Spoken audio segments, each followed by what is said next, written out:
the grizzly bear, has a long and storied relationship with man. First Nations and indigenous communities hold them in great respect. When Lewis and Clark explored the Louisiana Purchase, they found grizzlies all over the plains following the herds of prey animals. But through loss of habitat and prey species from European settlement, grizzly bears were pushed into the most remote parts of the lower 48 of the United States. Legal managed hunting was banned in 1975 when they were added to the U.S. Endangered Species Act list. Despite the hunting ban, grizzlies are still in grave danger, but not for the reasons you might think. These bears have been managed based on science through various tools, including sustainable utilization, by respective government agencies in both countries. These agencies have utilized well-regulated hunting as a management tool with good success.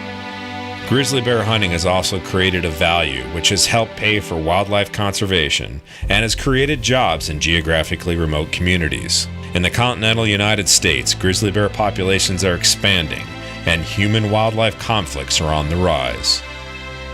Bear populations have met or in many cases exceeded levels dictated by the Endangered Species Act.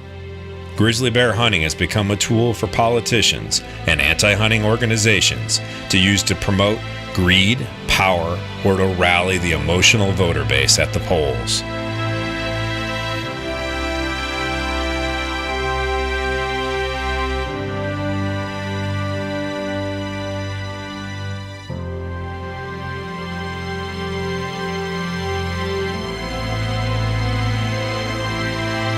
With over 100 years of proven success, will the North American wildlife conservation model be the savior of these iconic predators? In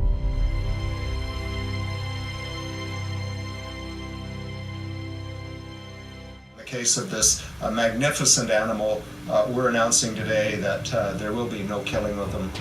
To me, when you start to erode those basic principles of the North American model, where we have a resource that's available, it looks to me like a slippery slope. When you start to say, okay, we can apply a certain preservationist principle to one species in the population, I would be pretty concerned that we'd start applying it to other species and start limiting hunting opportunity.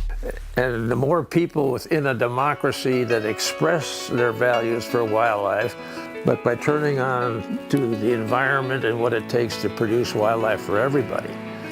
The hunters what they have done is they have demonstrated we can do it. We can make art, and we're willing to do it. In my younger years, they were considered a nuisance, and people treated them that way. They got too many around close, they'd thin them down.